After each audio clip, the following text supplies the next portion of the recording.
구독자 수가 많아질수록 후원금이 더 들어옵니다. 댓글로 아이디어 신청도 많이 해주세요. 광고도 가주세요. 부탁드립니다. 도와주세요.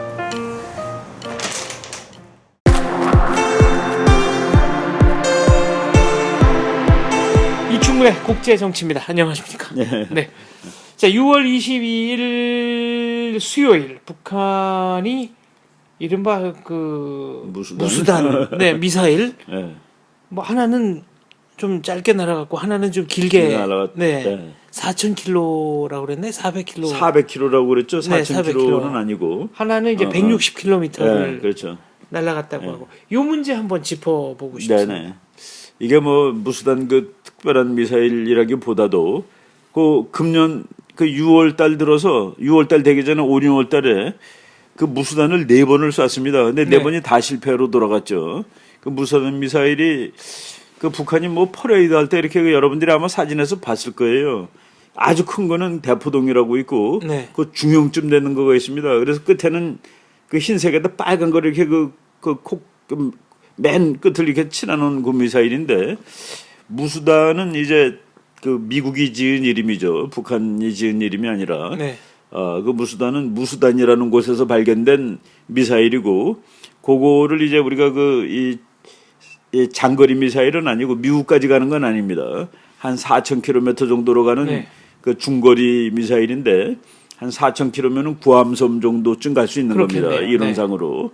근데 이제 북한이 그 뭐 최근에 실험을 여러 번 했는데 뭐 이번에도 4,000km 못 갔으면 뭐 성공은 아니라고 볼 수가 있겠죠. 400km래야 뭐 그렇죠. 서울하고 부산 거리니까요. 그렇죠. 그렇죠. 뭐 그거는 이제 단거리 미사일들 북한이 가지고 있는 단거리 미사일들이 날아갈 수 있는 그런 거리인데 하여간 뭐 이 중거리 미사일이 단거리 미사일 사거리도 못 날랐다라고 이렇게 보시면 될 겁니다.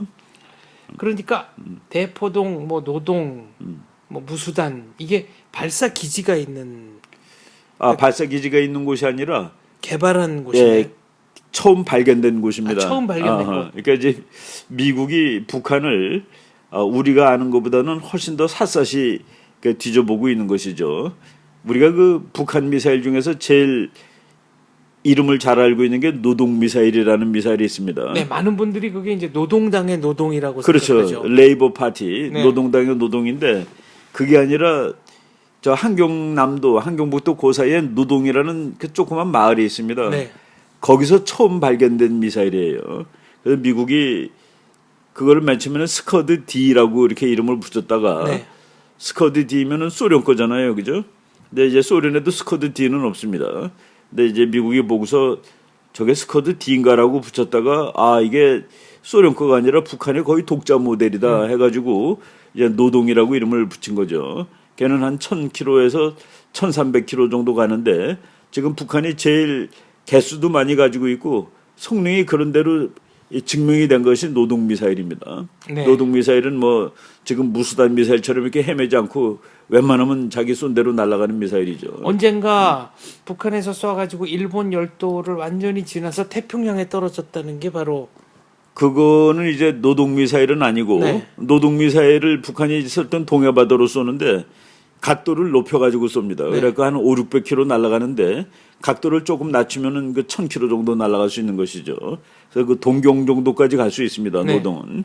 그리고 이제 일본 열도를 넘어서 북쪽으로 해갖고 홋카이도 쪽으로 넘어간 거 있는데 그건 이제 노동 미사일보다는 길게 날아가는 겁니다. 근데 이제 뭐 그렇다고 북한이 12,000km 날아가는 그러니까 미국 사람들은 그 정도 날아갈 거라고 예측을 하는 거가 있어요. 그게 이제 대포동입니다. 네. 대포동은 노동에서 아주 가까운 동네입니다. 옆 동네. 노동 옆 동네인데 네. 거기서 발견된 미사일이라서 대포동이고 그거는 이제 훨씬 더 뭐 일단 체격이 크니까 사거리가 큰 거로 이제 미국이 보는데 그거를 직접 쏘지는 않고 북한이 그건 항상 뭐 은하이로 해가지고 인공위성으로 쏩니다. 네. 그래서 이제 우리는 미사일이라고 얘기를 하죠. 근데 북한은 인공위성이라고 주장하고 그거를 쏘려면은 미국 본토 근처까지 날아가야 되기 때문에 그거는 실험 자체가 사실은 어렵습니다. 네. 네. 그러니까 이름 자체는 어쨌거나 그 동네 이름인 거고 그렇죠. 미국이 붙인 이름이네요. 북한 미국이, 자기들이 네. 붙인 이름이 그래서 아니고. 미국 사람들은 노동 미사일을 ND라고 씁니다. 네. 그 NODONG 네. 그래서 ND라고 쓰고 대포동은 TD라고 이렇게 음. 약자로 쓰고 그럽니다. 그러니까 이제 지금 제가 그 아까 스커드 D라고 그랬는데 북한이 미사일은 그 소련제를 본떠서 만든 거라고 보면 되죠. 근데 이제 북한한테는 소련이 옛날부터도 이렇게 별로 마음에 들지 않았는지 미사일을 직접 주지를 않았습니다. 네. 그래서 이제 미사일을 그 단거리 중거리 미사일들을 이집트한테 준 거를 북한이 이집트 거를 처음 얻은 거가 그 스커드 B라는 미사일입니다. 네. 스커드 B는 한 뭐 500-600km 정도 가는 거로 치는데 그 스커드 B를 북한이 얻어가지고 그거를 거꾸로 그 뭐냐면은 해부란 거예요. 분해를 해서, 분해해가지고 네. 다시 조립하는 역조립. 겁니다. 네. 역조립하는 거. 이제 그 후진국들이 이제 선진국 물건 갖다가 이렇게 거꾸로 해보고 뭐 네. 이렇게 만드는데 북한이 그렇게 해서 스커드 B를 국산화시켜서 북한제 국산화시켜서 만들고 소련제 스커드 C를 또 복사해서 또 만들고 그런데 새로 만든 것이 미국이 보고서 저 이상하게 보인다 하고서 미국이 스커드 D라고 이름을 붙였던 겁니다. 그런데 스커드 D가 소련에 있는 소련은 스커드 D가 없는 거죠 일단은. 그래서 미국이 보고 아 이거는 소련 거가 아니라 정말 북한이 자기 거, 그러니까 북한식 버전을 만든 거구나 해서 노동이라고 이름을 붙인 거죠. 북한이 왜 이렇게 갑자기 미사일을 쏘는 걸까요? 네, 지금 네. 북한이 미사일 쏘는 거를 우리가 이제 우리나라 그 해설하는 사람들이 좀 이렇게 틀리게 해설한다는 생각이 저는 좀 듭니다. 네. 이제 북한이 한국하고 뭐 하다 잘 안 되면 쏘고 막 그래요. 그래서 북한이 분노해서 쏜다라고 얘기하는 사람들도 있어요. 예를 들어서 뭐 우리가 이제 돈 달라는데 안 줘서 화가 나서 쏜다. 뭐 하는데 안 줘서 또 화가 나서 쏜다 그러는데 그건 그렇게만 볼 것은 아니고 북한이 미사일을 쏘는 가장 중요한 이유는 이제 그 북한의 핵무기 체계를 완성해가는 과정입니다. 네. 뭐냐면은 폭탄은 그 자체로서 효용성이 있지가 않아요. 폭탄은 원하는 표적에 맞춰야 되는데 그걸 하기 위해서는 운반 수단이라는 게 필요하죠. 그렇죠. 근데 운반 수단은 뭐 미국 같은 경우에는 일단 폭격기가 있고 그 다음이 미사일입니다. 뭐 자동차로 운반하면 안 되냐? 뭐 자동차로 운반해도 되긴 되죠. 근데 뭐 트럭에다 싣고 와가지고 뭐 서울까지 들고 와서 터뜨린다 이거는 논리적으로 말이 좀 안 되는 얘기죠. 그래서 그 운반 수단은 미사일하고 폭격기를 치는데 북한의 폭격기는 뭐 없다고 봐도 됩니다. 핵폭탄 실을 만한 거 네. 없다고 볼 수 있고 그래서 이제 북한이 그래도 몇십 년 동안 열심히 개발했던 게 이제 미사일인데 지금 그 미사일에다가 핵폭탄을 다루면은 이제 북한이 완전한 그 핵 보유국이 되는 것이죠. 지금 미사일 따로 핵폭탄 따로 돼 있는데 지금 현재까지는 북한 핵폭탄이 사이즈가 큽니다. 사이즈가 크고 무게가 많이 나가요. 네. 그래서 지금 현재 북한의 미사일에다가 장착이 안 됩니다. 안 되는 거로 지금 보고 있죠. 뭐 우리나라 신문 기자들이 이제 거의 됐다고 그러는데 한 두어 달 전에 미국 공군 참모총장이 자기는 북한의 핵 폭탄이 아직 소형화됐다고 보지 않는다라고 이렇게 뭐 얘기를 했는데 지금 저는 이제 저렇게 보는데 핵폭탄 따로 미사일 따로 근데 두 개가 붙으면은 그게 핵무기 체계입니다. 뉴클리어 웨폰 시스템. 네. 근데 그 시스템은 아직 안 됐어요. 미사일 따로 핵 따로인데 북한의 미사일은 핵폭탄을 장착하기에는 아직도 좀 실력이 좀 부족하다는 그 네. 얘기죠. 그래서 실력을 늘리는 과정이 지금 북한이 미친 듯이 이걸 쏴대는 과정입니다. 그러니까 북한이 지금 핵폭탄이 크다고 그랬는데 큰 폭탄을 작게 만들어야 되고 그걸 소형화라고 그러죠. 그리고 몸무게도 줄여야 됩니다. 그러니까 미사일이 뭐 아무리 무거운 거 싣고 날아가는 건 아니거든요. 그러니까 이제 미사일에 그 맞는 그 무게를 줄여야 되는데 그 소형화, 경량화 시키는데 가장 빠른 길은 핵폭탄 실험을 자꾸 하는 겁니다. 근데 지금 우리가 알다시피 북한이 미사일 쏘는 거하고 핵실험하는 거하고 북한의 그 리스크가 되는 거는 핵이 훨씬 리스크가 크죠. 네. 핵실험하면 뭐 전 세계가 야단 법석입니다. 근데 북한이 미사일 실험을 할 때는 그냥 뭐 쳐도만 보지 어떻게 뭘 못하잖아요. 그렇죠. 그거는 핵이 아니니까. 핵이 아니니까. 운반 수단일 뿐이지. 운반 수단이니까. 그래서 지금 우리나라 뭐 국방부가 그러죠. 북한이 핵실험하는데 우리는 예의주시한다. 그 예의주시하는 거 가지고선 안 되거든요. 그런데 북한이 지금 미사일을 뭐 수백 발 쐈습니다. 지난 한 3년 동안.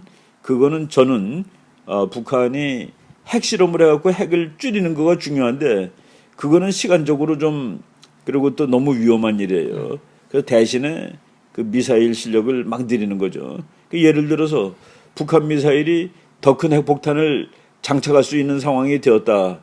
그리고 또 정확히 맞추는 상황이 되었다 그러면은 그거로서 북한 핵무기 체계가 완성이 되는 겁니다. 그러니까 더 쉽게 얘기하면은 그래요. 내가 아주 뭐 이런 거 전혀 모르는 사람한테 설명할 때 쓰는 방법인데 바늘하고 실이 끼어야지 이게 바느질을 할 수 있는 바느질을 할 수 있는 거죠. 바늘 따로 실 따로 있어서는 안 된다는 얘기입니다. 근데 실이 핵폭탄이에요.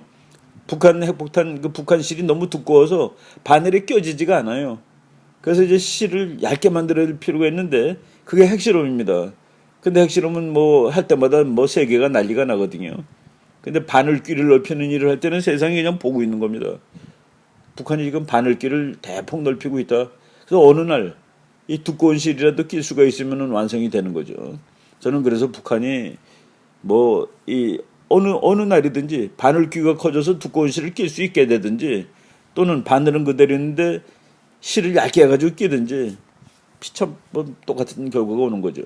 그날을 당기기 위해서 북한이 저렇게 아우성을 친다라고 보면은 북한이 미사일 쏘는 이유를 우리가 쉽게 알 수 있습니다.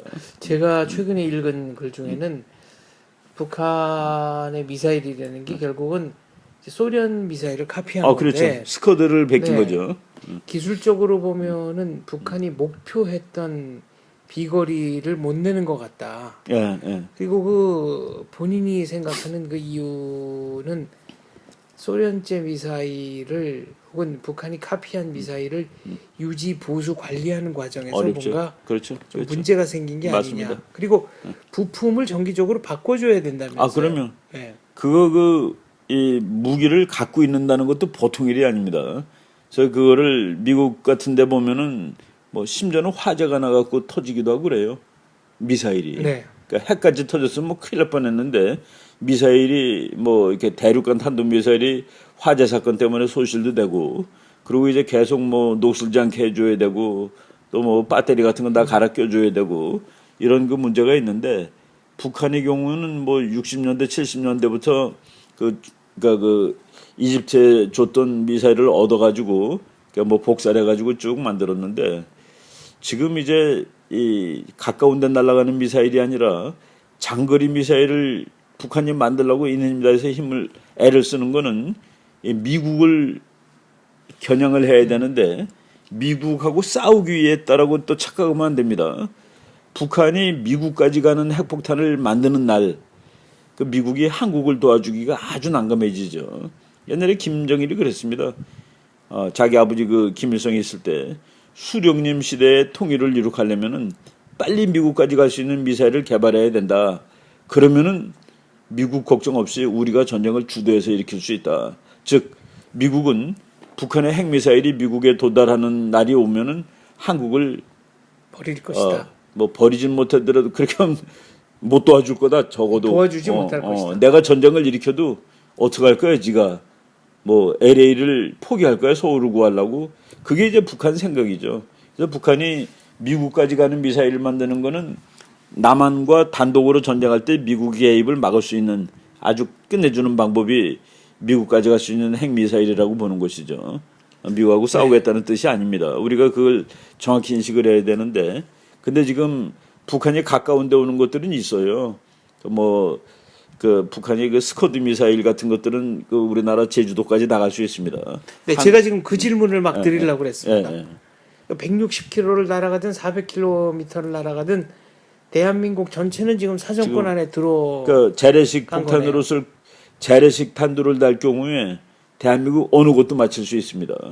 뭐 부산까지 나가고 그건 이미 90년대에 북한이 그건 다 했죠. 그래서 정밀 타격은 어렵다 해도 그렇죠. 예컨대 비슷한 지점에 떨굴 수는 있을 거 아닙니까? 그리고 핵무기는 정밀 타격이 필요 없는 정밀 무기죠. 타격이 필요 없지 않습니까? 핵무기는 정밀 타격이 안 될 때 더 무섭습니다. 그건 도시를 때릴 수 있으니까. 네. 근데 이제 북한이 지금 스커드 스쿼드 C 그리고 노동 이거는 한반도 전체를 커버할 수가 있어요. 네. 근데 아직도 그 거기에 핵탄두를 달았느냐? 그러니까 북한이 핵탄두가 아직 크기 때문에 그거를 더 줄여야 될 필요는 있습니다. 지금 현재도. 자, 그렇다면은 북한의 능력이 그 정도고 실험은 계속 될 거라는 말씀이신가요? 뭐 지난 한 3년 동안에 300번도 더 했습니다. 뭐 그냥 거의 뭐 미친 듯이 쏘는 거죠. 저는 그래서 야 이게 지금 북한이 돈이 없는 게 아니구나 하는 그런 생각이 들 정도로. 되게 얼마나 들까요? 한 그거 번 뭐 쏘는데. 그냥 그게 이제 북한 가격은 모르지만 서양식 가격으로는 100만 불이 넘는 겁니다. 그러니까 마켓 프라이스로 그렇죠.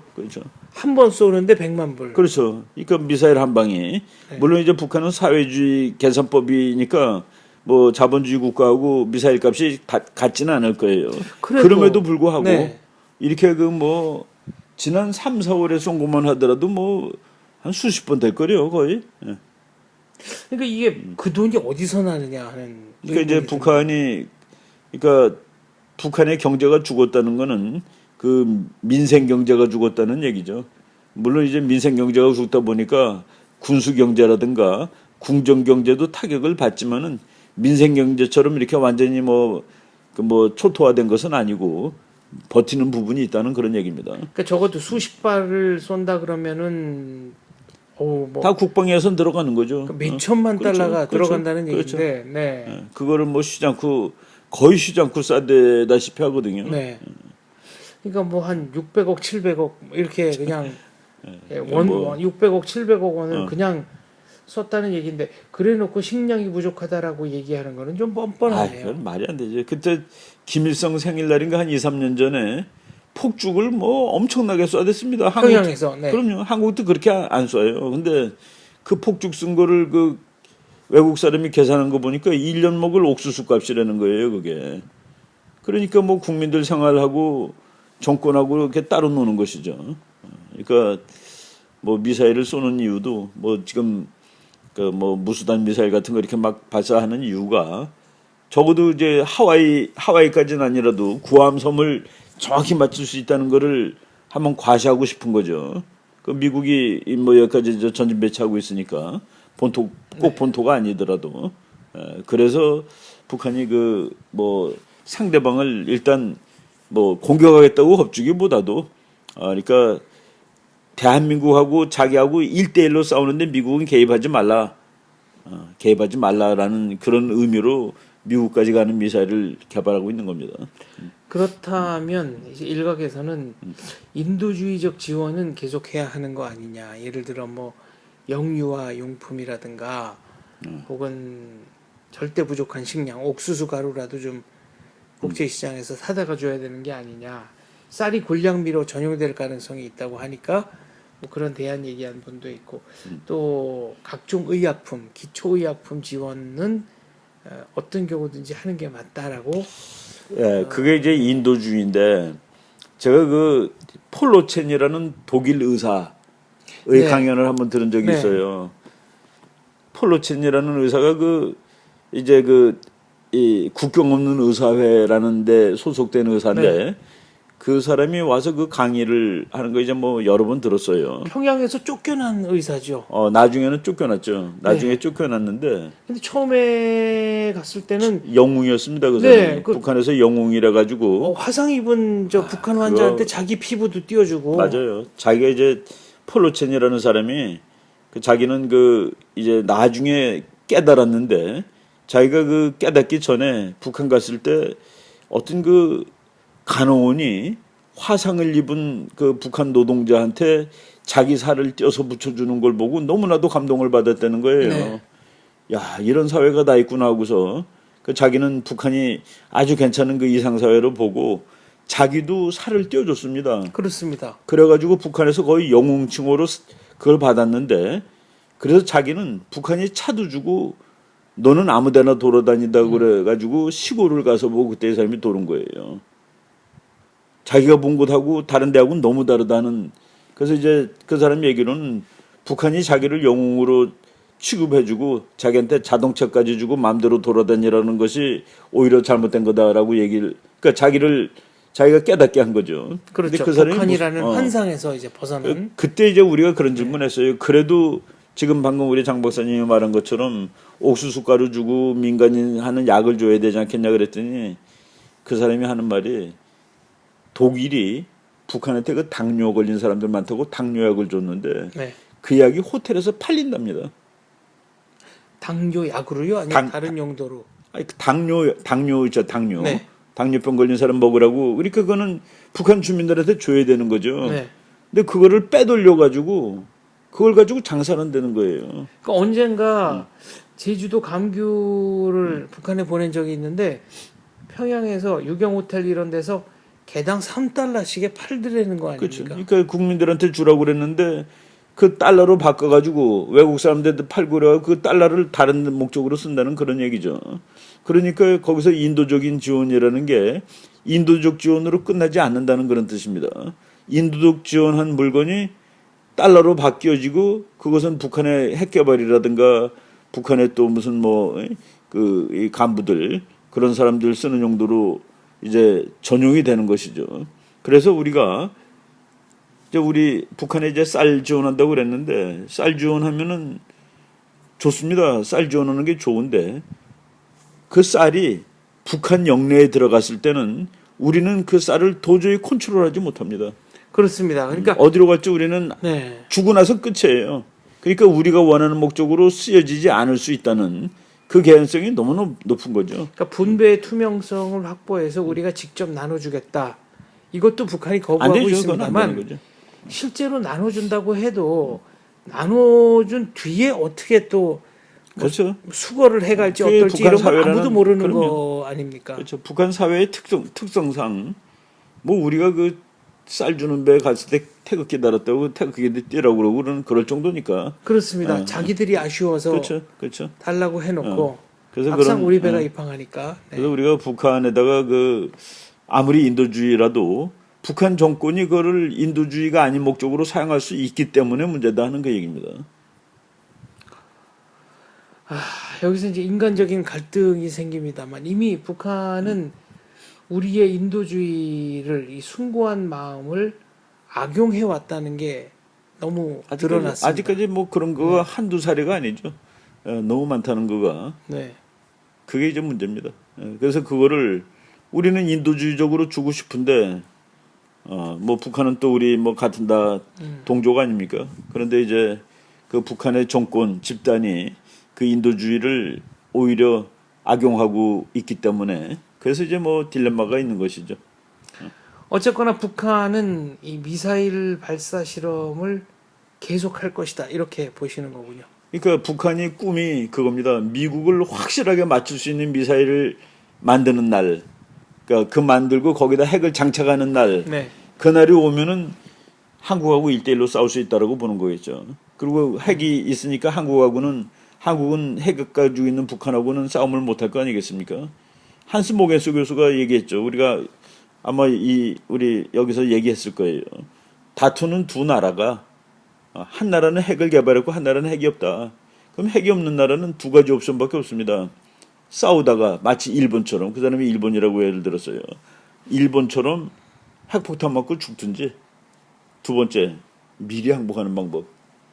옵션이 어디 있습니까? 북한이 핵을 가지고 있을 때 북한이 핵 가지고 있으면은 핵전쟁을 일으킨다고 생각하는 사람인데 천만의 말씀입니다. 북한이 핵을 가지고 있으면은 일단은 전쟁을 안 하고 이길 수 있어요. 첫 번째. 근데 전쟁을 안 하고서 말로 했을 때 한국이 말을 듣지 않는다 그러면은 북한은 아주 밑에 있는 것부터 합니다. 게릴라. 뭐 예를 들어서 뭐 도발. 네. 도발했을 때 우리가 세게 대응을 못 합니다. 왜? 북한은 핵이 있으니까. 그러니까 북한이 핵을 가지면은 북한이 한국을 세게 때려도 약하게 때려도 우리는 그때 제대로 대응할 방법이 없어지는 거예요. 대한민국 자체가 인질이 되어버리는 거군요. 그렇죠. 아니 북한이 핵무기 체계를 갖췄다고 칩시다. 즉 100발을 가졌다고 쳐요. 100군데를 북한이 공격할 수 있습니다. 대한민국을. 그럴 때 우리가 북한의 그 일거수일투족에 대해서 어떻게 반응하겠느냐. 북한은 핵전쟁 할 필요가 없습니다. 그리고 핵전쟁은 원래 하는 전쟁이 아니에요.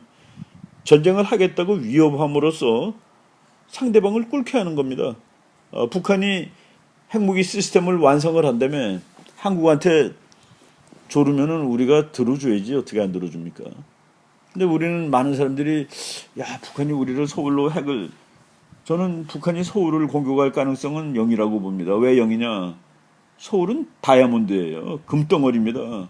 이걸 왜 보십니까? 그냥 뺏을 수 있는데. 네. 바로 우리 국민들이 북한이 그거 북한이라는 체제에서 살게 됐을 때 살고 있느냐를 생각을 해야지. 북한 핵 맞아서 우리가 다 죽을 거 저는 아니라고 봅니다. 그렇군요. 알겠습니다. 결론은 북한은 국제사회의 눈이 있기 때문에 핵실험은 계속할 수 없을지라도 핵실험은 어렵죠. 네. 그렇지만 미사일 실험은 미사일 실험은 쉽고, 계속할 것이다. 근데 네. 미사일 좋은 거 큰 걸 만들면은 큰 폭탄이라도 갖다 붙이. 그러니까 뭐가 먼저 완성되더라도 완성으로 되는 겁니다. 네. 그리고 미사일 실험은 한 번 쏠 때마다 적어도 100만 달러 이상의 그러니까 이 서방 측 계산 네. 우리 돈으로 계산하면 근데 네. 이게 똑같지 않은 거가 예를 들어서 우리나라 좋은 비행기 좋은 전투기가 3천만 불이다. 네. 그럼 뭐 북한은 그거 한 500만 불이면 살 수 있을 거예요. 그게 사회주의 프라이스이기 때문에 네. 뭐 우리나라 군인 우리나라 예를 들어서 소령 한 명하고 북한 소령 한 명하고 월급이 같진 않잖아요. 네. 그죠? 그렇게 계산하시면 됩니다. 뭐 그래도 어마어마한 돈이 아, 들어가는 그러면, 일인데 이걸 수십 발씩 쏘고 있다. 그러니까 적어도 여기 들어가는 돈만 전용하면 북한의 식량 문제는 그럭저럭 해결이 가능한 그러면 겁니다. 뭐 무슨 대륙간 미사일이라는 그 북한이 말하는 인공위성 네. 그런 거 몇 번만 안 써보세요. 국민들 먹고 사는 거 그렇게 어렵지 않죠. 그런 면에서 우리가 인도주의적인 지원을 하는데 그 인도주의적인 지원이 북한에서 현금화를 통한 그러니까 다른 용도로 쓰이기 때문에 그렇죠. 아니 그 폴로첸 닥터 폴로첸 얘기가 당뇨약을 줬는데 그놈이 백화점에서 팔린다는 게 말이 호텔에서 팔린다는 게 말이 되냐는 그 얘기죠. 그럼 병원에서 그냥 무료로 병 걸린 사람 나눠주라고 독일이 지원을 했는데 그래서 그 사람이 이제 그 그렇게 북한을 열렬히 좋아하던 의사가 이제 완전히 거꾸로 돌아선 거죠. 네, 그런 면에서 인도주의적 지원 무턱대고 행동으로 옮길 일은 아니다 이런 생각이 듭니다. 그렇죠. 그건 뭐 우리가 따져봐야 되는 겁니다 지금. 네. 네, 지금까지 이충건 박사님과 무수단 미사일 북한 발사에 대해서 짚어봤습니다. 감사합니다. 예.